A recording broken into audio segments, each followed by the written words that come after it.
Kwa vipindi bora, matangazo yenye tija, ukweli na burudani, sikiliza idhaa hii ya Kiswahili ya Radio Fortune Africa, kituo chako kinachokuwa kwa kasi sana duniani. Wakati huu ni wakati mwafaka wa kupokea Afrika Leo mchana.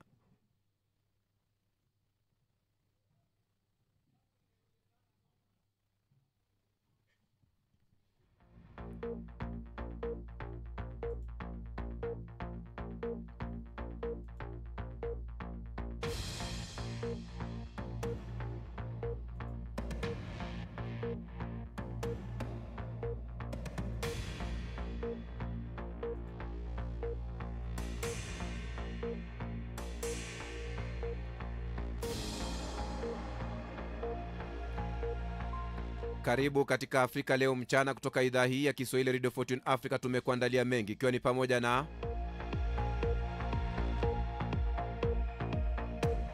maeneo ya nyuklia kamwe hayapasi kushambuliwa, Rais Samia amteua jaji mkuu mpya Tanzania,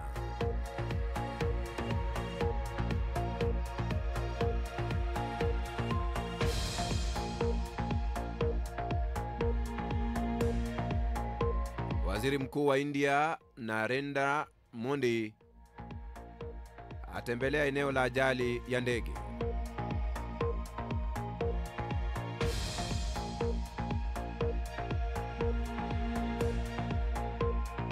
bei ya mafuta duniani yapanda baada ya Israeli kushambulia Iran, kiongozi mkuu wa Iran asema Israeli itasikia uchungu,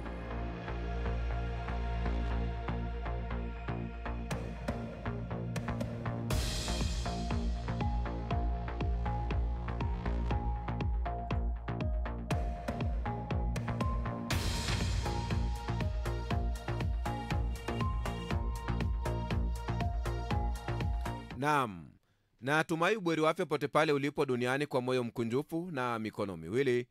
Ujambo na karibu kwenye taarifa yetu ya habari kutoka idhaa hii ya Kiswahili Radio Fortune Africa. Jina langu ni Kantona Joseph.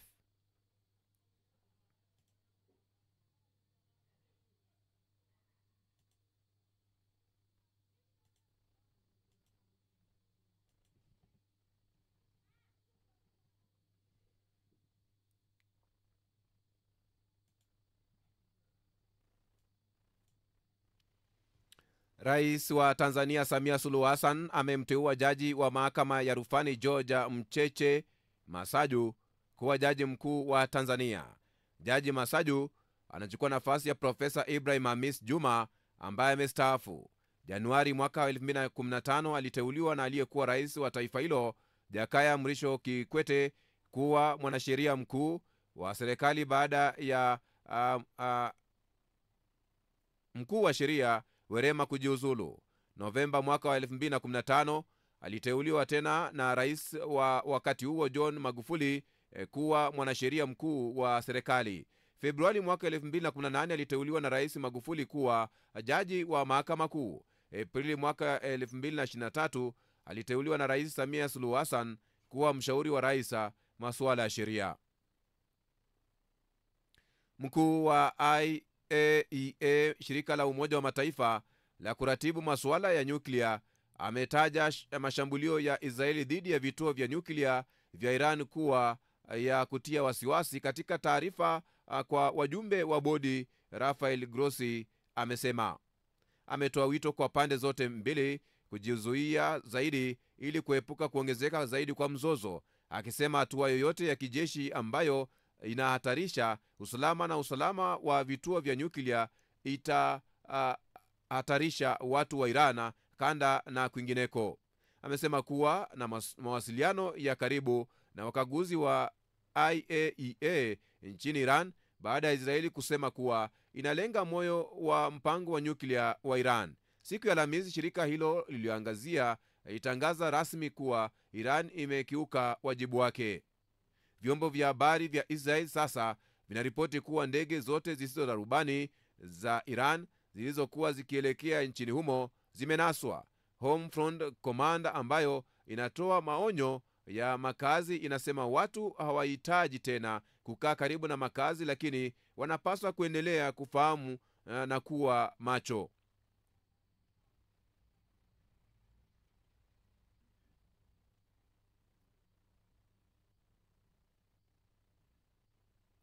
Taarifa kuhusu nani ameathirika na shambulio la Israeli bado zinaendelea, lakini hiki ndicho kinachoripotiwa hadi sasa. Jeshi la Israeli limesema kuwa limepiga malengo kadhaa ya kijeshi, ikiwa ni pamoja na mashabaha ya nyuklia katika maeneo tofauti ya Iran. Miongoni mwa maeneo yaliyoathiriwa ni kituo kikuu cha kurutubisha madini ya uranium cha Iran huko Natanz, katikati mwa nchi. Televisheni ya taifa ya Iran imesema kilipigwa mara kadhaa, huku picha zikionyesha moshi mweusi ukitoka kwenye eneo hilo. Natanz kinamiliki vifaa vinavyotumika kurutubisha gesi ya urani ambavyo viko chini ya mita kadhaa za ardhi ya walinzi. Haijulikani kwa wakati huu shambulio la Israeli lifikia kina kipi. Gazeti la New York Times limeripoti kuwa takribani vitu ambavyo ni vituo 6 vya kijeshi karibu na Tehran pamoja na nyumba ya makamanda wa kijeshi na majengo mengi ya makazi pia yameshambuliwa, ikiwanukuu maafisa wakuu wa Iran. Wakuu wa majeshi wa Iran wameuawa, runinga ya taifa ya Iran imedhibitisha. Walikuwa Hussein Salami, kamanda mkuu wa jeshi la walinzi wa mapinduzi ya Kiislamu, jeshi la wasomi zaidi ya Iran, na Meja Jenerali Muhammad Bagheri, kamanda mkuu wa jeshi la Iran na IRGC. Takribani wanasayansi wawili wa nyuklia, Feridun Abbasi, mkuu wa zamani wa shirika la nishati la atomiki la Iran, na Mohamed Mehdi Teirachi, rais wa chuo kikuu cha Kiislamu cha Azad mjini Tehran, pia ameuawa, televisheni ya taifa ya Iran imesema. Operesheni Rising Simba ambayo Israeli imesema ilikusudiwa kukwamisha mpango wa nyuklia wa Iran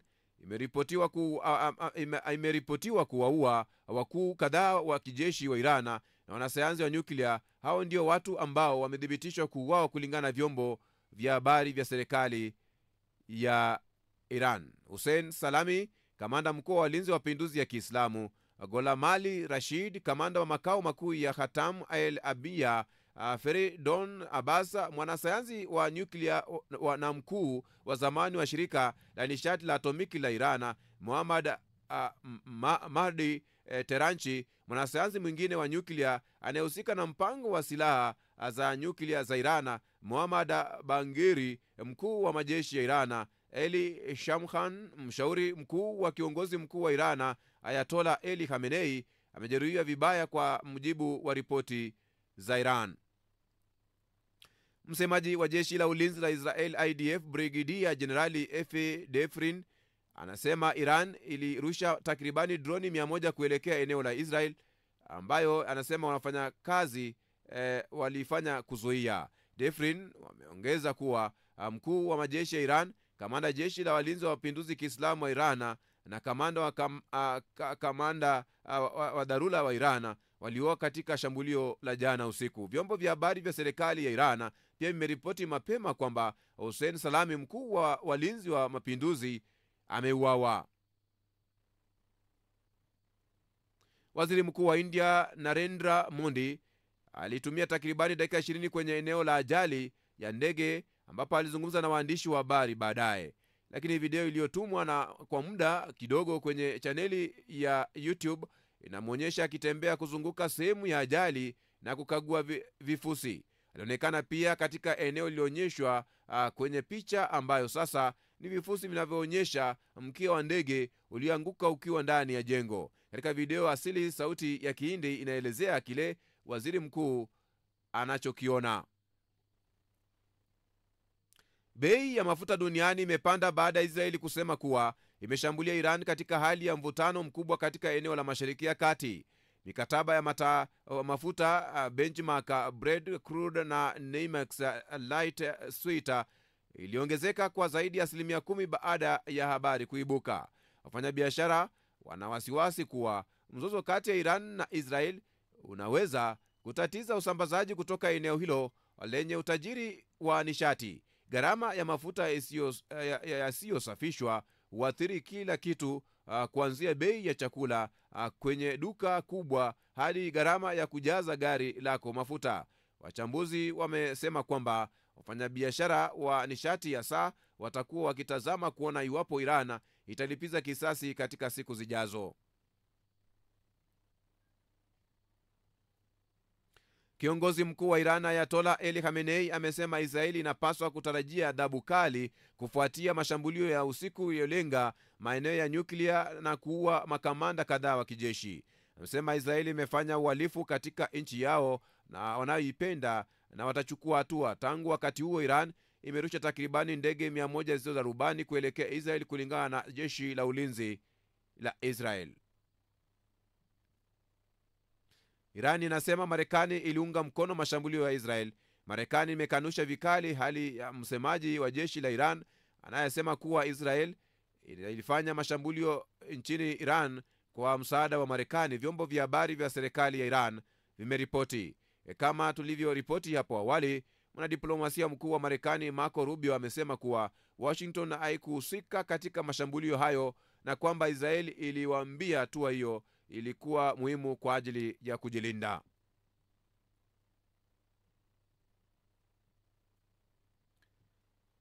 Afisa wa kikosi cha kitaifa ya kukabiliana maafa nchini India amedhibitisha kuwa miili 81 imepatikana hadi sasa kufuatia ajali mbaya ya ndege ya shirika la Air India nambari AI 171 iliyotokea Alhamisi Juni 12 katika jiji la Ahmedabad, magharibi mwa India. Kwa mjibu wa Vinay Kumar, mkaguzi wa NDRF, vikosi sasa 7 vya uokoaji vilitumwa eneo la tukio ambapo shughuli za uokoaji na uchunguzi zinaendelea. Ndege hiyo aina ya Boeing 787 na ondoa 8 Dreamliner ikiwa na watu wapatao 242 ilikuwa ikielekea uwanja wa ndege wa Gatwick kusini mwa jiji la London ilipoanguka katika dakika chache baada ya kupaa na kugonga bweni la wanafunzi wa chuo cha tiba wakati wa saa ya chakula cha mchana.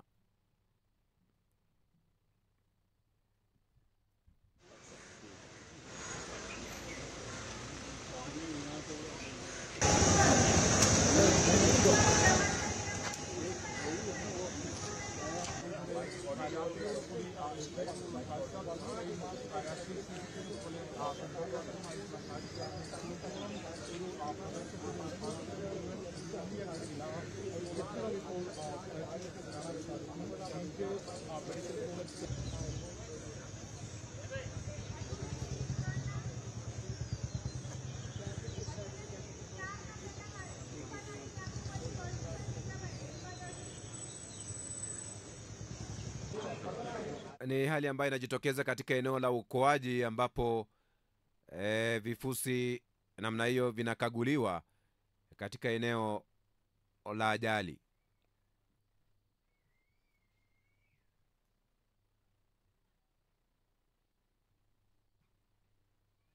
Ni taarifa ya habari kutoka idhaa hii ya Kiswahili ya Radio Fortune Africa, kituo chako kinachokuwa kwa kasi sana duniani, ambapo wakati huo kwamba watu wasiopungua 30 wamefariki dunia na wengine hawajulikani waliko baada ya maboti mawili yaliyokuwa yamebeba abiria na mizigo kuzama katika mto magharibi mwa Jamhuri ya Demokrasia ya Kongo. Katikati ya jangwa nchini Misri kuna kivutio cha kipekee, mji wa Siwa. Hili ni eneo lenye maji, yani oasis kwa Kiingereza, ikiwa na maziwa yenye maji ya chumvi. Watalii huja katika eneo hilo kufurahia mandhari ambayo ni pamoja na uwezo wa kuogelea bila kuzama. Mji wake mkuu wa Cairo, mahekalu ya jadi ya Luxor na miji ya mapumziko ya Bahari Nyekundu. Wengi hawajafika katika vivutio vingine vingi vya kipekee katika jangwa kubwa la magharibi ambalo linapakana na nchi ya Libya. Ni eneo kubwa nchini Misri ambalo halina umaarufu sana kama maeneo mengine. Hebu tuangazie kidogo mji uitwao Siwa. Siwa ni eneo lenye maji katikati ya jangwa, kwa Kiingereza oasis. Mji huu upo katika jangwa la magharibi la Misri, wenye kina cha urefu wa kilomita 80 na upana wa kilomita 20 tu, na takriban wakazi zaidi ya 30,000. Inaaminiwa chanzo cha maji haya ni kutoka kwa mvua iliyonyesha miaka zaidi ya 40,000 iliyopita. Unyogovu hapa uliundwa baada ya mchanga na chumvi kupeperushwa na upepo. Maji mengi ya katika eneo hili la Siwa yana chumvi nyingi, na mji umezungukwa na maziwa makubwa ambayo maji yake hayawezi kutumika kwa shughuli za kilimo kwa sababu ya chumvi yake. Kabla ya mwishoni mwa mwaka wa 1980, Siwa Oasis ilikuwa inafikiwa kwa ngamia pekee. Leo ni mwendo wa saa 12 kwa gari kutoka mji mkuu wa Cairo. Hata hivyo, umbali wake hauwakatishi tamaa wale wanaovutiwa na chemichemi iliyo katika eneo hili ya ajabu, ambayo iko maili 30 tu kutoka nchi ya Libya. Ili kupata maji safi hapa, visima vinapaswa kuchimbwa zaidi ya mita 300, ambayo ni changamoto. Hivyo eneo hilo linabaki kuwa na rutuba licha ya maendeleo madogo. Chemichemi ya maji ya Siwa inaendelea hadi kuvuka mpaka kuingia Libya. Maji yake pia ni mazuri kwa wale ambao wasioweza kuogelea, kwa sababu kutokana na chumvi nyingi iliyopo kwenye maji haya inaruhusu mtu kuelea bila hofu ya kuzama. Hapo pia kuna chemchemi inaitwa chemchemi ya Cleopatra, ambayo maji yake ni asili kutoka ardhini. Ni maarufu kwani watu wa eneo hili wanaamini kuwa Malkia Cleopatra aliyewahi kuwa kiongozi wa Misri miaka ya jadi alioga kwenye maji haya.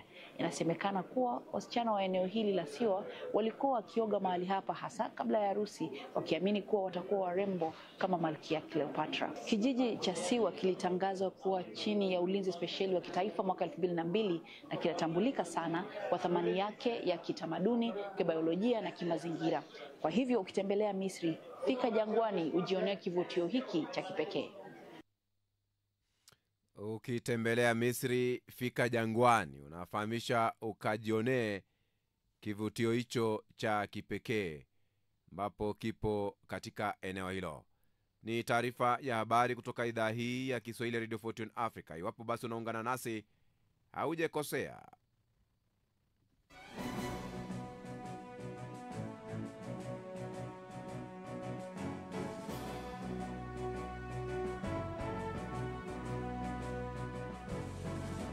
Taarifa kuu ni kwamba waasi wa M23 waliendesha operesheni ya kijeshi maarufu kama Cordon, operesheni katika mji wake eneo lile la Sake, Kivu Kaskazini, na kuwakamata zaidi ya vijana 150.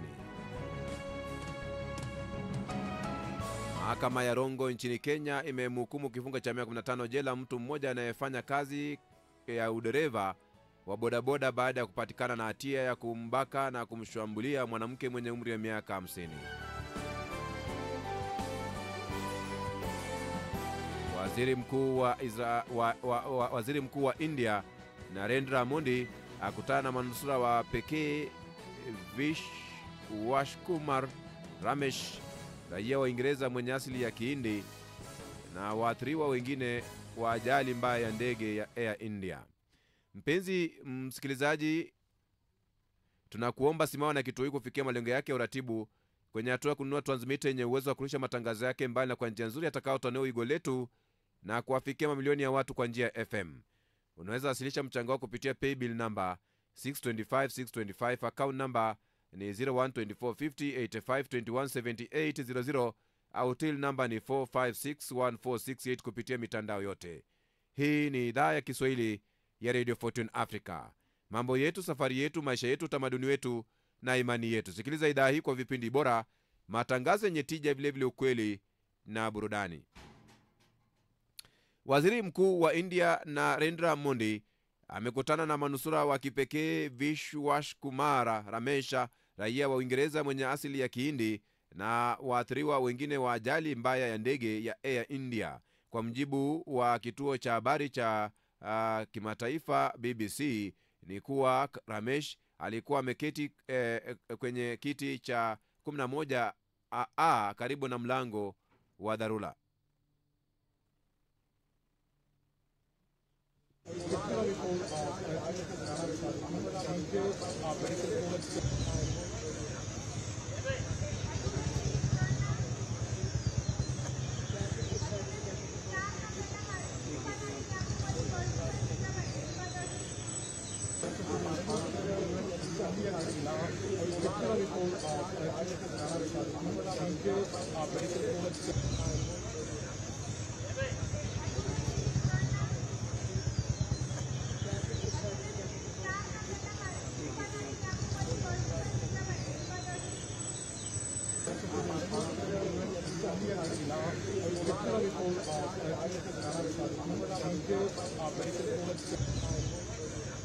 Ndio hali ambayo inajitokeza. Waziri Mkuu wa India Narendra Modi ambapo ameweza kuwatembelea walionusurika kwenye ajali hiyo kwenye hospitali, ambapo hapo kipata ni kihindi kinachozungumzwa hapo. Mahakama ya Rongo nchini Kenya imemhukumu kifungo cha miaka 15 jela mtu mmoja anayefanya kazi kama dereva wa bodaboda baada ya kupatikana na hatia ya kumbaka na kumshambulia mwanamke mwenye umri wa miaka 50. Mshtakiwa Frederick Ojwang alihukumiwa kwa makosa hayo yaliyotekelezwa tarehe 28 Machi mwaka wa 24 majira ya saa 4 usiku katika kijiji cha Matufali, kata ndogo ya Rongo, kaunti ya Migori. Katika hukumu iliyotolewa na hakimu mkuu Bi Susan Mutava, alishtakiwa alipewa kifungo cha miaka 10 kwa kosa la ubakaji na kifungo cha miaka 5 kwa kosa la shambulio. Hukumu hiyo iliyotekelezwa moja kwa moja baada ya nyingine, hivyo kufanya jumla ya miaka 15 gerezani. Taasisi husika zinasisitiza kuwa haki itatendeka kwa waathiriwa wa ukatili wa kijinsia na kwamba yeyote atakayehusika na vitendo kama hivyo atakabiliwa na sheria. Waasi wa M23 wanaendesha operesheni ya kijeshi maarufu kama Cordon operesheni katika mji wa Sake, Kivu Kaskazini, na kuwakamata zaidi ya vijana 150. Kwa mjibu wa vyanzo vya karibu na waasi hao, hatua hiyo inalenga kurejesha utulivu katika eneo hilo ambalo limekuwa likikumbwa na matukio ya ukosefu wa usalama.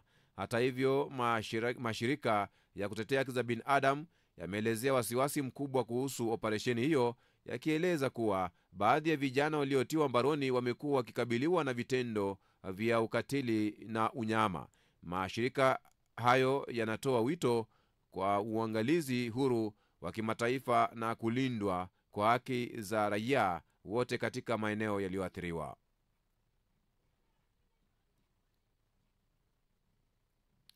Bei ya mafuta duniani imepanda kwa zaidi ya 10% baada ya Israeli kuthibitisha kushambulia Iran, hatua inaongeza mvutano katika eneo la Mashariki ya Kati. Mikutano ya mafuta aina ya Brent crude na NYMEX light sweet ndiyo iliyoathirika zaidi, huku hofu ikitanda kuhusu usalama wa usambazaji wa nishati kutoka eneo hilo tajiri kwa mafuta.